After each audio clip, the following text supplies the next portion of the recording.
தென் மாநில மக்களுக்கு பயனளிக்கும் வகையில் உச்சநீதிமன்றத்தின் கிளையை சென்னையில் அமைக்க வேண்டும் என்று முதலமைச்சர் மு.க.ஸ்டாலின் வலியுறுத்தியுள்ளார். இந்திய அரசியலமைப்பு சட்டம் ஏற்றுக்கொள்ளப்பட்டதின் 75ஆம் ஆண்டு சென்னை உயர்நீதிமன்றத்தில் உள்ள பழமையான வழக்கறிஞர்கள் சங்கமான மெட்ராஸ் பார் அசோசியேஷனின் 160வது ஆண்டு ஆகியவற்றை குறிக்கும் வகையில் சென்னை உயர்நீதிமன்ற வளாகத்தில் விழா நடைபெற்றது. இதில் பங்கேற்று பேசிய முதலமைச்சர் மு.க.ஸ்டாலின், வெவ்வேறு மதம், இனம், பண்பாட்டு முறைகள் இருந்தாலும் இந்தியாவை மதச்சார்பற்ற குடியரசாக நீடிக்க செய்வதில் அரசியல் சாசனம் உயிர்ப்புடன் இருப்பதாக தெரிவித்தார். மாநிலங்களுக்கு ஏற்படும் பாதிப்புகளில் இருந்து மாநில உரிமைகளை நீதிமன்றங்கள் பாதுகாப்பதாக அவர் கூறினார்.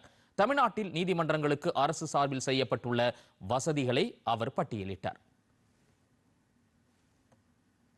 இந்திய உச்சநீதிமன்றத்தோட நீதியரசர்கள் வருகை தந்திருக்கக்கூடிய நேரத்தில் சென்ற முறை இதே இடத்துல நான் வச்ச ஒரு கோரிக்கையை, ஒரு முக்கியமான கோரிக்கையை மீண்டும் ஒரு முறை இங்கே நினைவுபடுத்துவது நான் கடமைப்பட்டிருக்கிறேன். உச்ச நீதிமன்றத்தோட கிளையை சென்னையில் அமைச்சா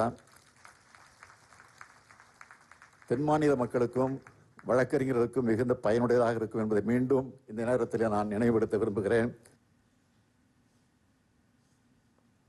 இந்த நிகழ்ச்சியில் முன்னாள் attorney generals K Parasaran, K Venugopal ஆகியோருக்கு வாழ்நாள் சாதனையாளர் விருதுகள் வழங்கப்பட்டன. நிகழ்ச்சியில் உச்சநீதிமன்ற நீதிபதிகள் எம் சுந்தரேஷ், வி விஸ்வநாதன், மகாதேவன், சென்னை உயர்நீதிமன்ற தலைமை நீதிபதி ஆர் ஸ்ரீராம் உள்ளிட்டோர் கலந்து கொண்டனர்.